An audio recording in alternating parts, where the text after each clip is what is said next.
you for bearing with our technical difficulties. I trust that you're seeing me, a couple of you in here already, and some of you might be joining later to view the recording. So welcome to La Semilla Food Center. My name is Ruby Orozco.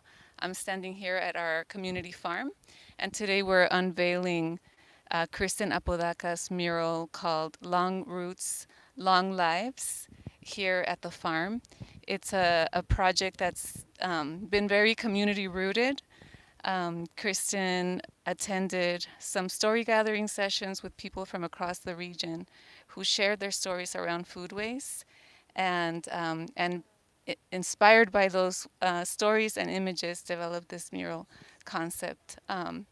So we're super thrilled to be celebrating today, and I want to acknowledge that this project was made possible by a grant from the Food and Farm Communications Fund, as well as the National Association for Latino Arts and Culture and the Ford Foundation through the Border Narrative Change Grant.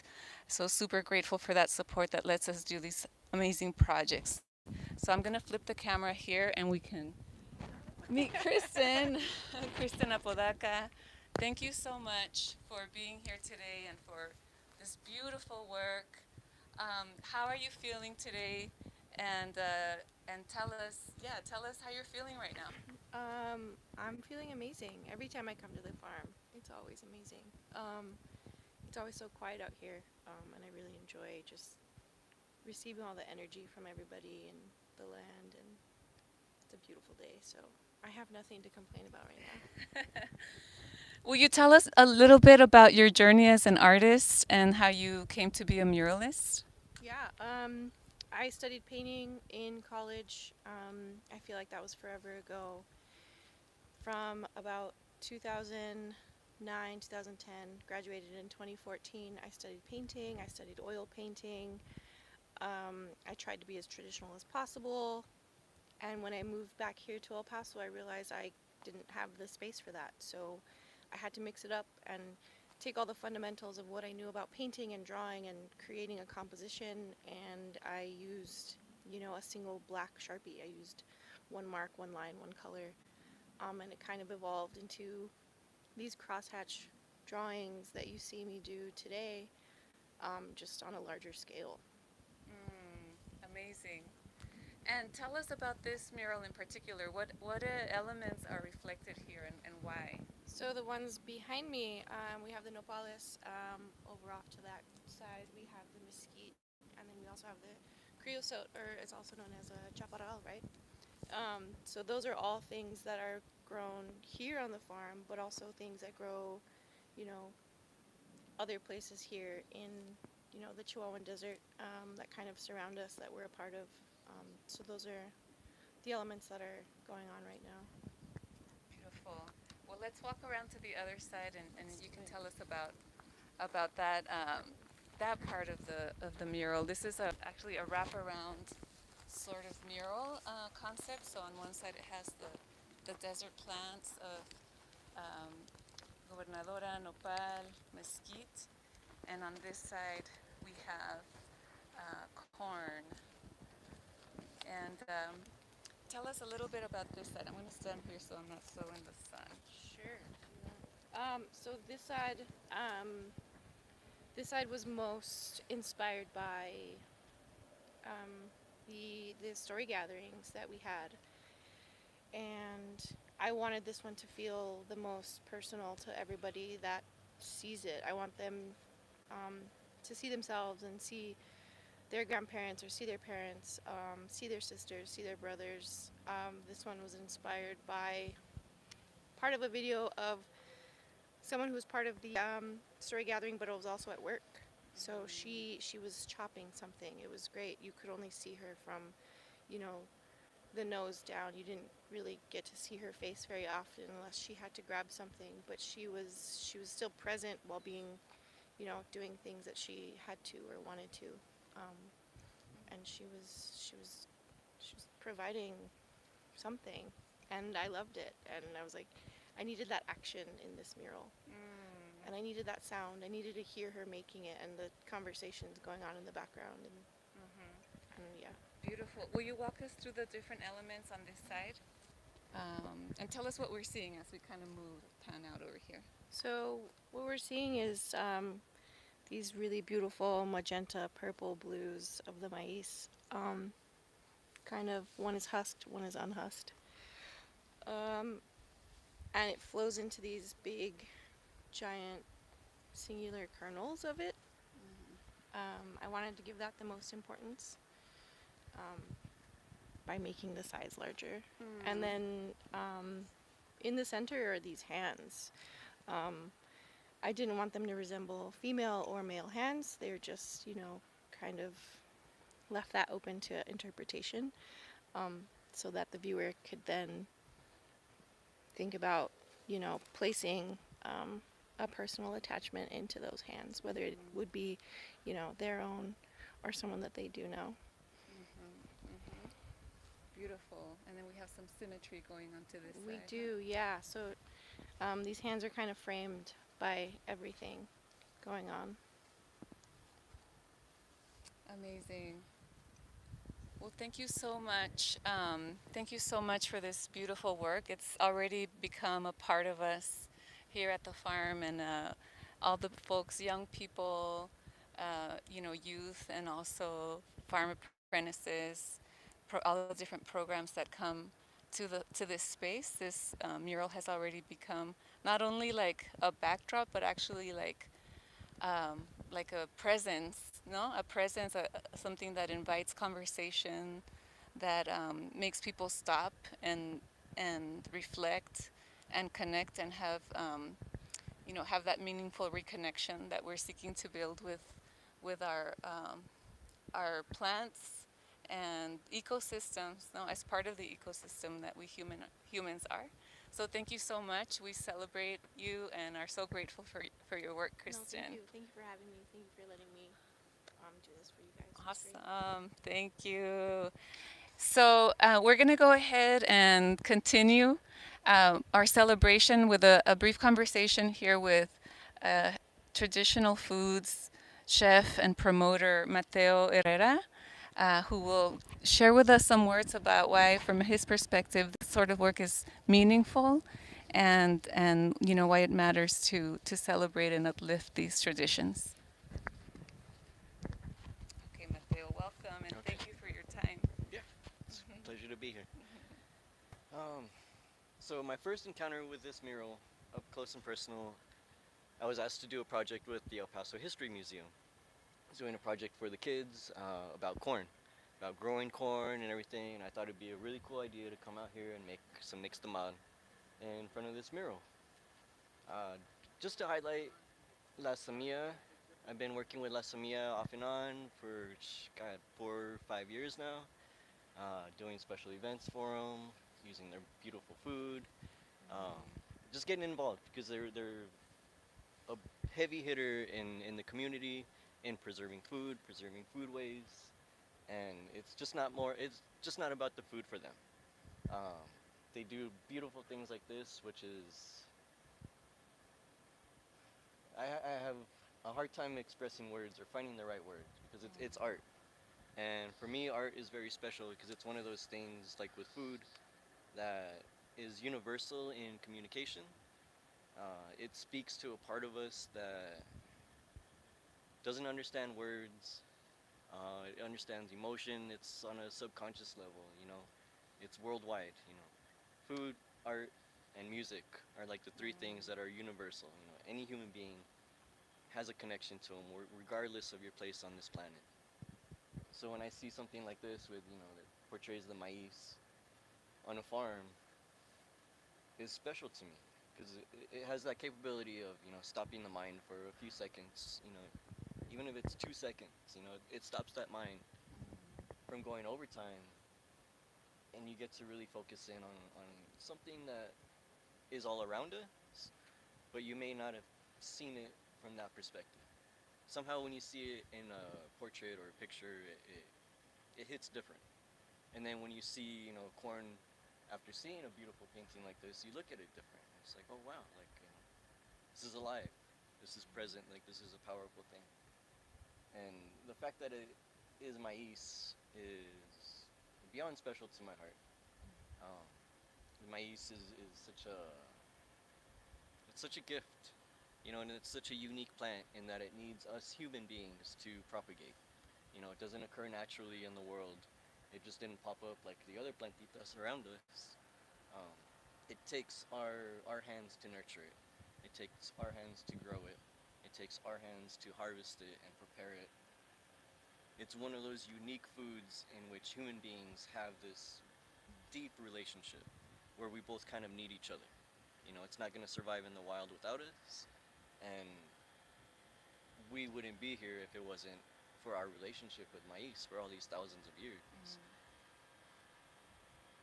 And just not on top of that as well, maize is something that connects us from all the way from South America to Canada.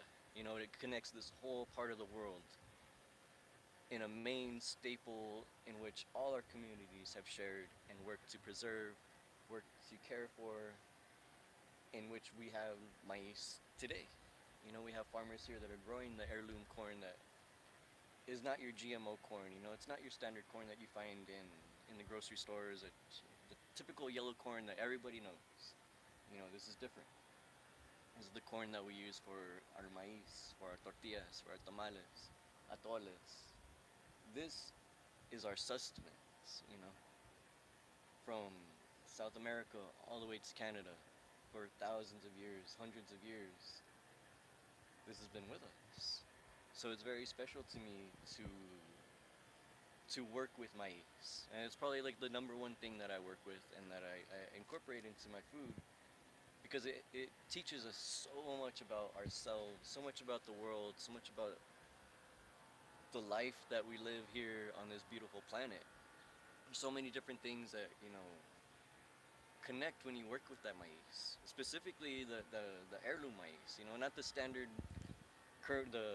cobs that you get at the store. They're all uniform and they're all perfect and they've been selected and bred to look this certain way.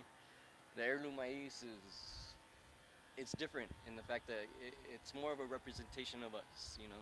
One plant will have an ear of corn that is 4 inches long and another ear that is 8 inches long. It looks completely totally different, and that's okay. That's what we want.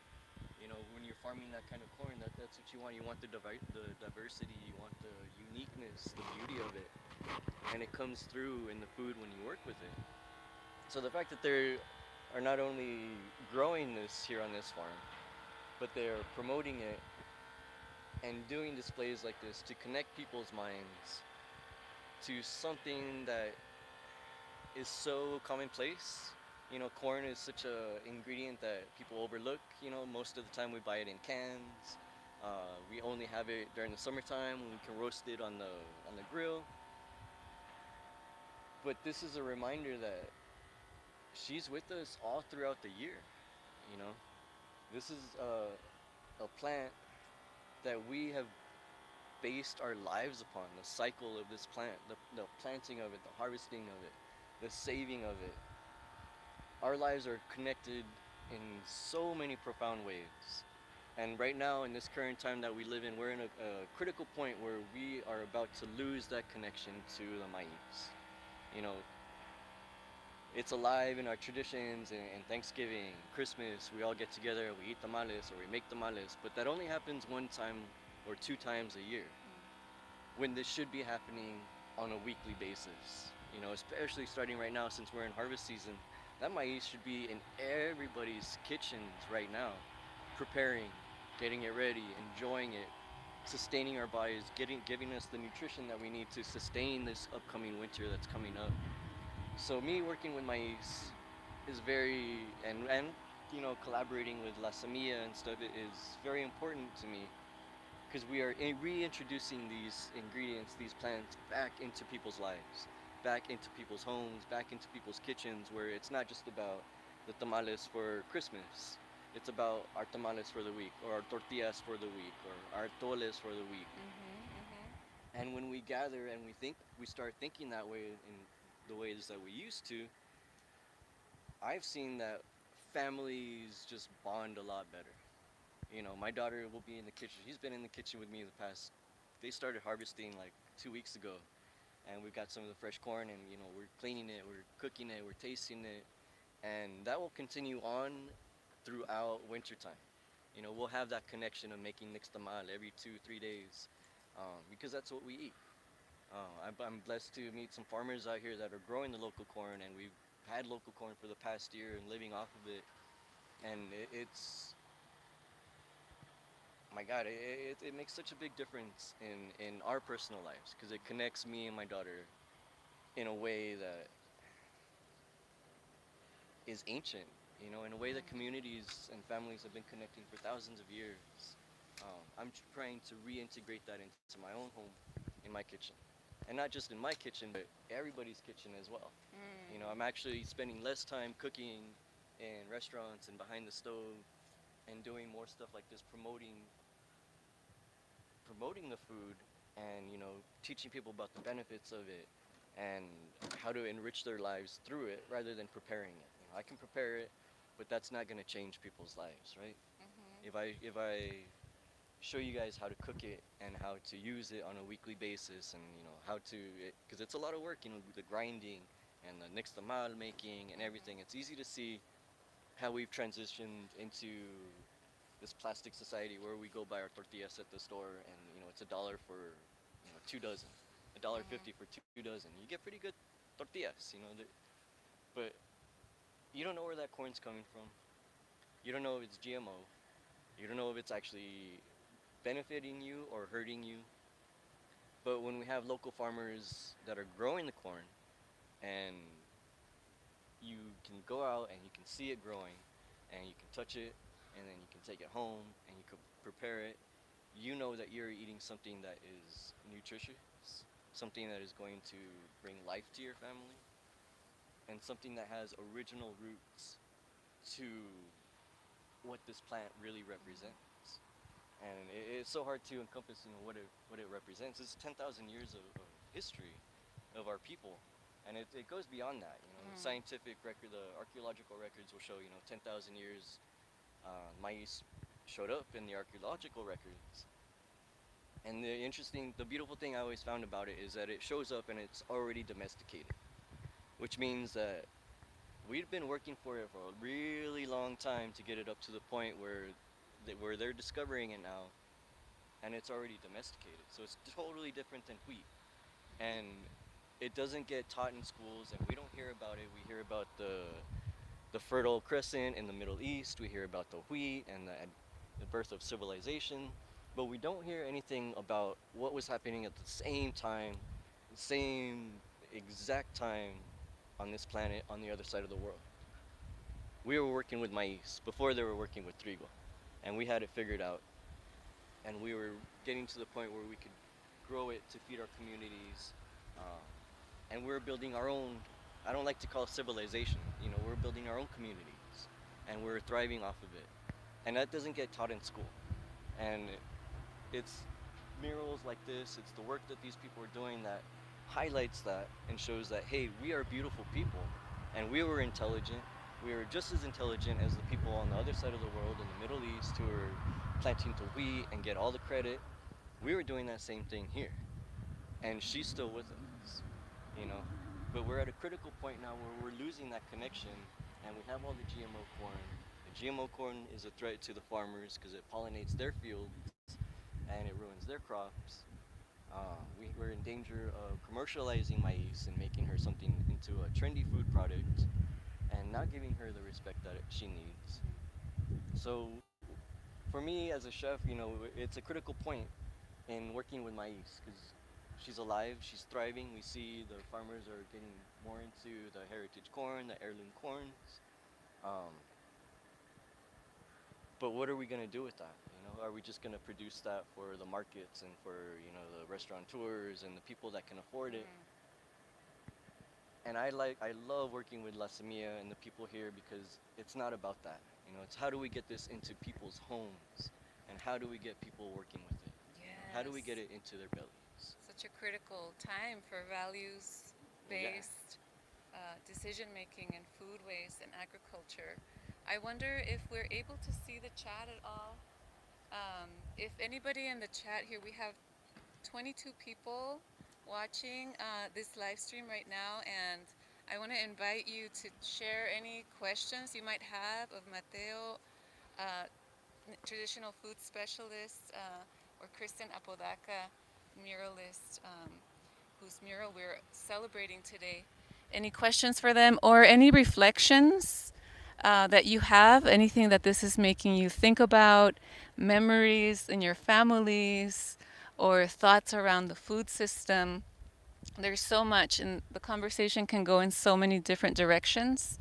And I want to invite you, not only for the joy of sharing, but also knowing that if you share in the chat, you can win a print of this side of the mural, this beautiful corn side. We'll be raffling a print here in the next couple minutes. So write your questions, write your comments, and we'll see if we can bring any of them forth. Um, Out here to Kristen and Mateo.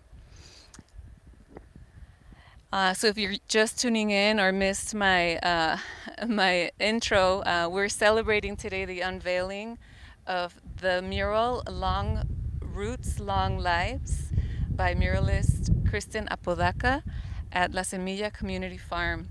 And this mural was inspired by community dialogues that took place at the height of the pandemic here in El Paso in October of 2020.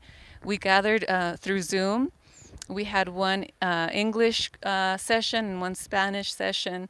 And Kristen was one of two muralists who listened to people's stories um, and developed a mural concept based on their stories. So the sister mural uh, to this one is in Bowie High School, and it's by Dene artist Al Woody.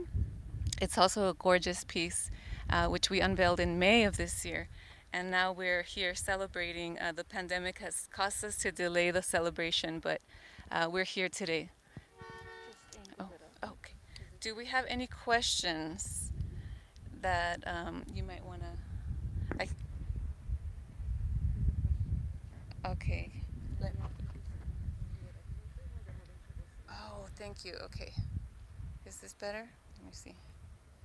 Okay, so, okay, Michelle, tell us what the question is. Ben is asking, what can regular people across the state do to help honor traditional food practices like Chef was talking about? Hmm. What can people do? Support your local farmers. Go to your farmers markets. You know, see what they have and bring it into your kitchens. You know, we all make our daily runs to the grocery store. Uh, we live in modern times where La Semilla they'll deliver their food to your house. You know, so there's really no excuse as to not incorporate some of these foods in there. But that would be my first step. Is get to know some local farmers. Start to find out what's growing, what's in season, what you guys can make, and then you guys can go from there. There's sorry the technical Yeah. difficulties. Um, This mic on here. Thanks. as far as like cooking and all that stuff, like it's a whole nother world. I work with the public, so I'm always doing workshops, classes. What to do with the maize. I've grown it. What do I do now? Um, I'm always willing to help and guide people through that. But I think the first step is really getting out there to the farmers markets and seeing, what's available, who's doing what, um, talking to them, asking them, what are you guys planning, giving them input, what you'd like to see, and just building a relationship with farmers. I think is the number one key. Because when you know your farmers and you know the people that are growing your food, it just tastes different. You it it's hard to describe, but you're making your circle smaller. So instead of going to the store and giving your cash to these big corporations, these big companies that really don't need your money, you are helping support local farmers to do works such as this and events such as this. You are putting money that feeds their families, and in return, they are doing the same thing for you. They're putting their hard work into the earth and they're doing these things for us so that they can see us grow and thrive. So I think that's the number one key is, get to know your farmers. Thank you so much. Um, do we have any other questions coming through or comments? Um, Oh, here we go.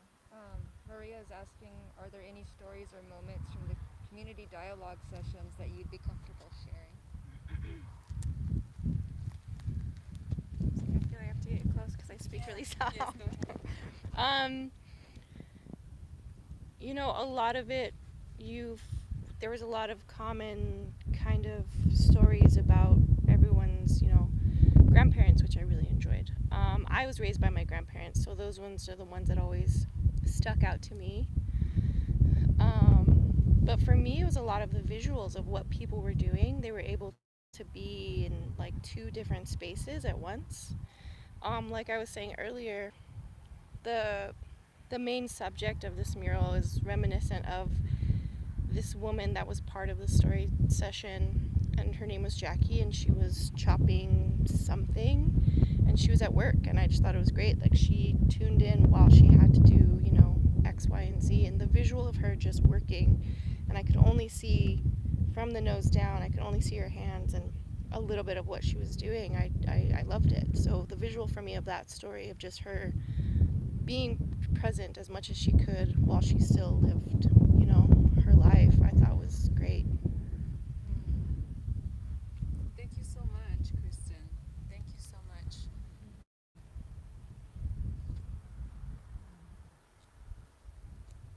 Okay, everybody. Well, I think if there are no more questions, this might be a good time. I don't know if Rob is still able to behind the scenes.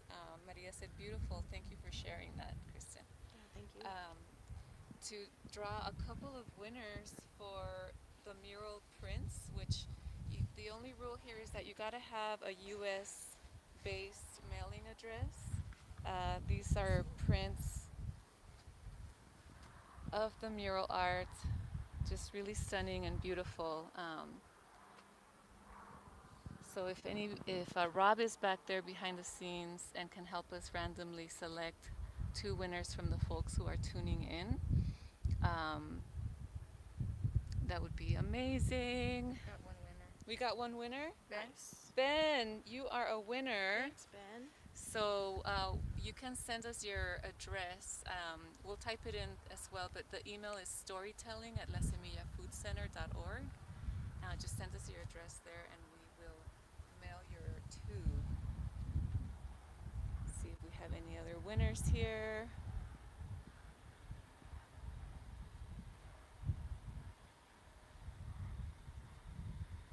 Waiting to hear. Waiting. Okay, suspense. Maria. Maria also won.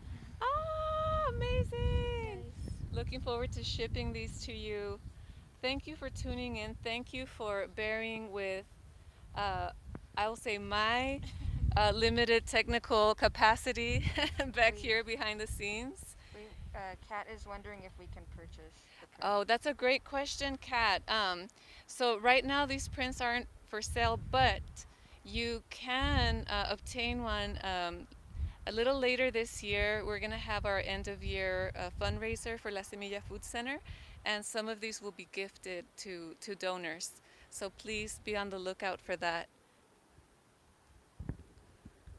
Oh, okay, Ben. So Ben is donating his win to someone else. So he right? He's saying he will be supporting through that end of year fundraiser to get a print that way. So thank you, Ben. If we have another winner that maybe Rob could draw up, that would be amazing. Thanks, Ben. Got it.